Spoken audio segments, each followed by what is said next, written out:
पुरणपोळीसाठी पीठ भिजवताना 2 चमचे कणिक घेतलेली आहे आणि त्याच्यात मी 1 चमचा मैदा टाकत आहे. मैदा टाकल्यामुळे पोळी खूप छान पातळ होते आणि खाताना ती क्रिस्पी लागते. आता हे आधी चाळून घेऊया. त्याच्यात आता 1 चमचाभर मीठ टाकत आहे आणि एक मोठा टेबलस्पून भरून तेल टाकत आहे आणि हे तेल सगळीकडे चोळून घ्यायचं आहे पिठाला आणि मग पीठ मऊसूत भिजवायचं आहे. म्हणजे जरा तिंबल्यासारखं थोडंसं मऊ भिजवायचं आहे. एकदम कडक भिजवायचं नाही पोळीसारखं. हे बघा, आता पीठ भिजवताना असं मऊ भिजवायचं आहे पीठ आणि मग ते तेल घालून आता एक अर्धा तास मी झाकून ठेवणार आहे. म्हणजे मग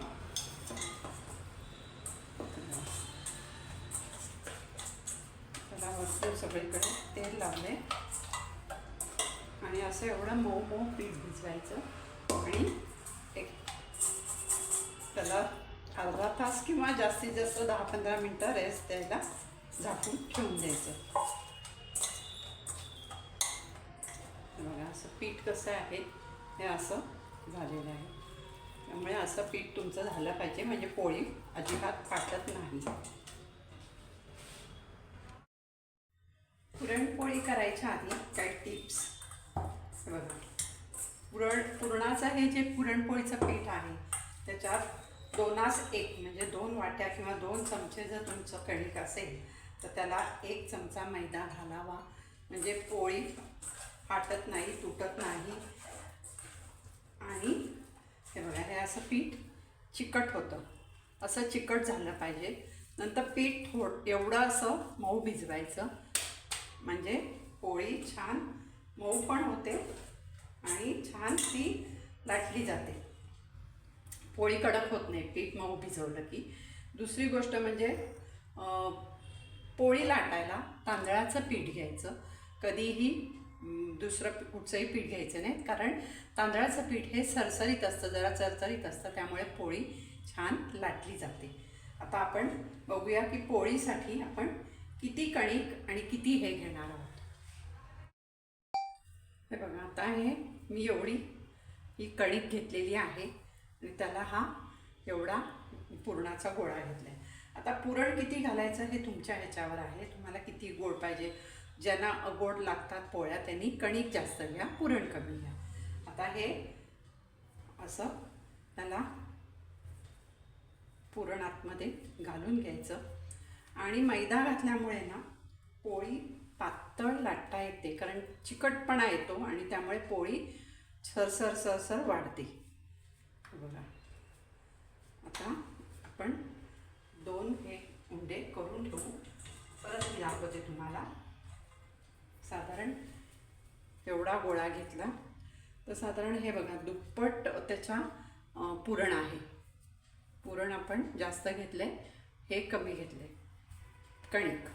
आता पुरणाचा रंग बघा किती छान आलेला आहे, कारण ह्याच्यामध्ये मी केशर पण टाकलं आणि थोडीशी पुरण शिजवताना हळद टाकली. पुरणाचा व्हिडिओ मी टाकलेला आहे, पुरण कसं करायचं ते. आणि पुरण तुमचं छान घट्ट झालं ना की पोळ्या तुमच्या चांगल्या ह्या होतातच. म्हणजे पोळीचा काही प्रॉब्लेम येत नाही. आणि थोडंसं मैदा हा घालावा. एरवी काय आपण मैदा खात नाही, पण कधीतरी असं ह्याला खायला हरकत नाही. तर ही पोळी कशी लाटायची ते बघूया आपण. हे बघा, आता मी खाली थोडंसं पीठ लावलं आहे आणि ह्याला हे थोडंसं असं मी हातानेच वाढवून घेते, म्हणजे मग पटकन लाटली जाते आणि पुरण सगळीकडे कडेपर्यंत म्हणजे त्याच्या जातं. हे बघा, नाहीतर मग काय होतं, मध्येच पुरण राहतं आणि मग ती पोळी मध्ये फक्त जाड राहते आणि बाजूनी मग त्याला काही पुरणाची चव लागत नाही. हे बघा, आता आणि लाटताना नेहमी अलगद लाटायचं. लाटणं हे असं फिरवायचं, कधीही लाटणं जोरात म्हणजे पोळी आपण लाटतो तसं लाटायचं नाही. हे बघा, आता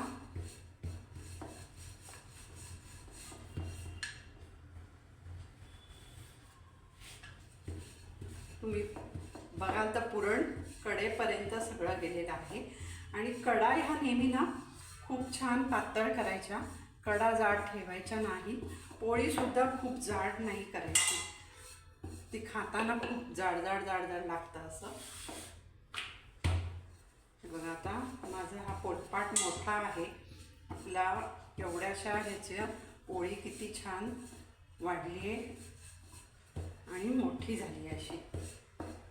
आणि पुरण तुम्हाला दिसतंय, पुरण सगळीकडे असं कडेकडेने सगळीकडे पुरण लागलेलं आहे. आता ही पोळी टाकायची एक पद्धत दाखवते तुम्हाला. आता अशी सुद्धा पोळी टाकता येते, नाही असं नाही, अशी पण आपण उचलून टाकू शकतो. पण एक पद्धत दाखवते की ही पोळी अशी लाटण्यावर घ्यायची आणि तव्यावर टाकताना ती अशी टाकायची, म्हणजे ती बरोबर तशी छान पडते. तसंही आपण अशी पोळी टाकली तरी पडतेच ती, असं काही हे होत नाही. आता परत आपण दुसरी पोळी लाटतोय. आता पोळी लाटताना तुम्हाला दुसरं एक सांगते, जिथे आपण पीठ असं असं करून जे आपण हे केलंय ती बाजू खाली घ्यायची. परत आपण हाताने थोडंसं वाढवणार आहोत. ते असं केल्यामुळे पुरण अगदी कडेपर्यंत जातं, मधल्यामध्ये राहत नाही, नाही तर मग पोळी ती चवीला चांगली लागत नाही. म्हणून असं हाताने थोडंसं त्याला पसरवून घ्यायचं. आता हे बघा पोळीला छान हे आले आहेत, म्हणजे फुगली आहे ती.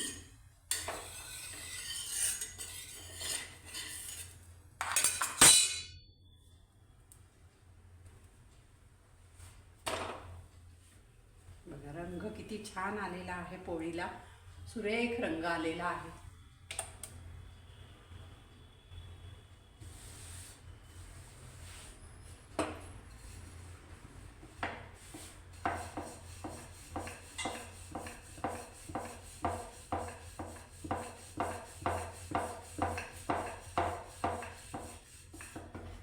कुठेही मी पीठ जास्त घेत नाहीये पोळी लाटताना.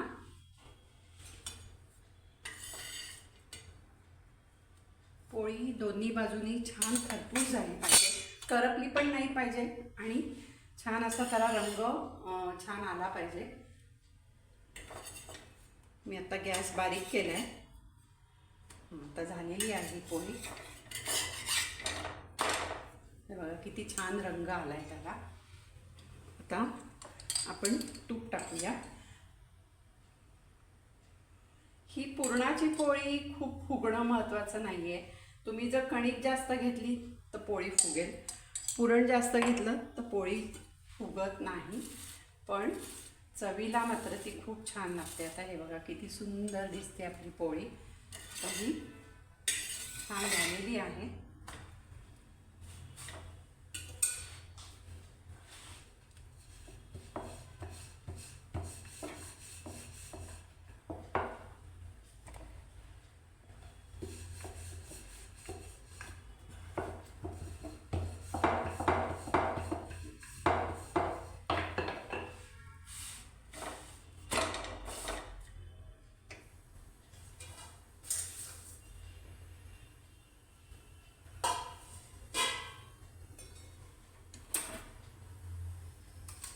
आता या जाळीवर ठेवते मी, म्हणजे त्याला जे पाणी सुटतं ते. आता ही पोळी मी अशीच टाकते. मगाशी मी तुम्हाला लाटण्यावर टाकून दाखवली, अशी सुद्धा छान आपली टाकली जाते. आता एक पोळी झाली की तिथपर्यंत दुसरी पोळी आपली लाटून झाली पाहिजे, म्हणजे मग त्या स्पीडने आपण केले की पोळ्या पटपट होतात.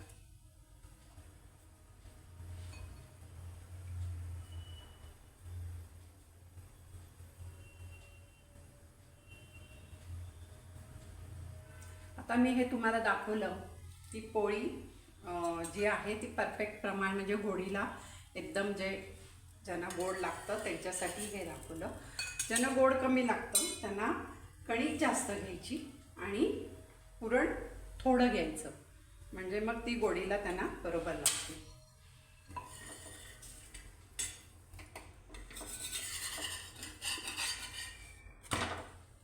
ही पण पोळी आपली छान झालेली आहे.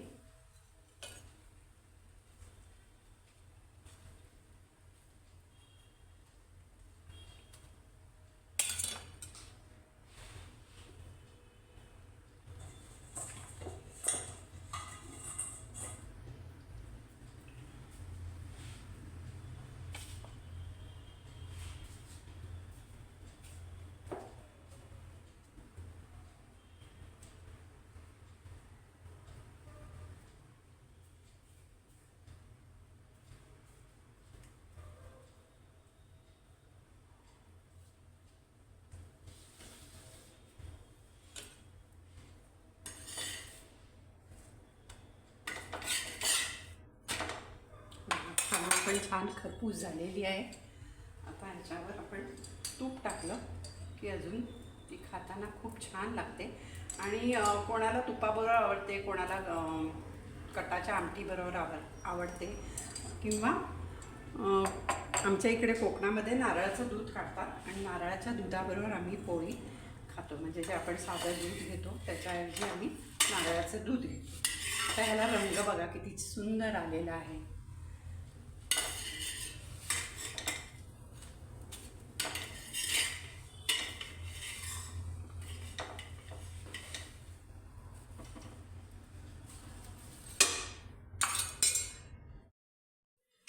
ही पोळी बघा एवढी पातळ असून सुद्धा छान फुगलेली आहे. किती सुंदर झाली आहे बघा.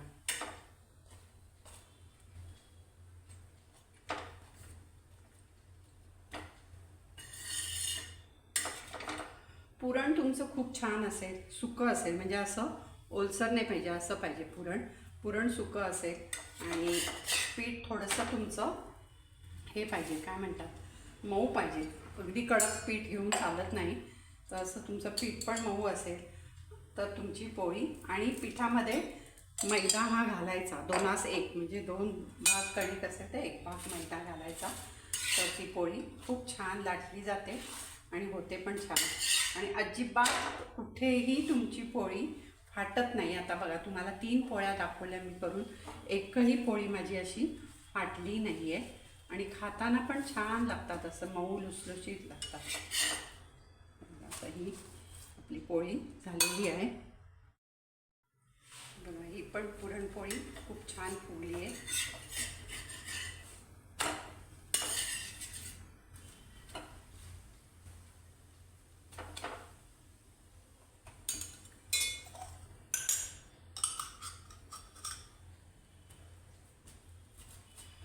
पुरणपोळी करताना त्याला थोडंसं तूप लावून भाजली ना, ती मऊ पण राहते आणि चवीला पण छान लागते.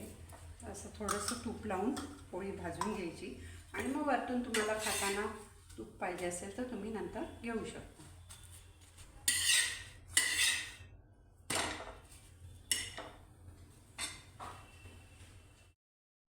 हे बघा आपल्या पुरणपोळ्या तयार आहेत.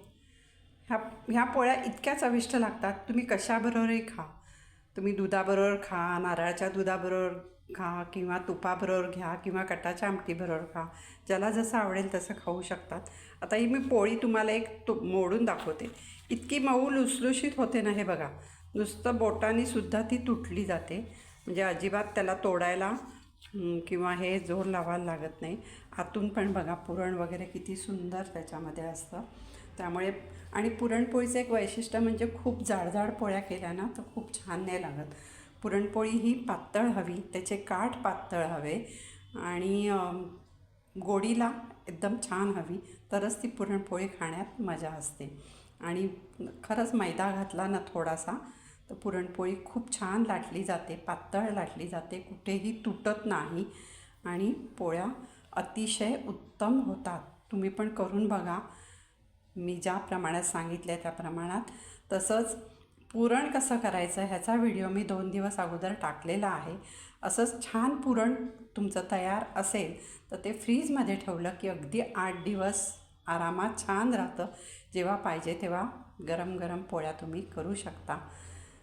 आणि तुम्हाला जर हे माझे पुरणपोळीचा व्हिडिओ आवडला असेल तर आपल्या व्हिडिओला लाईक करा, शेअर करा आणि सबस्क्राईब करायला विसरू नका. धन्यवाद.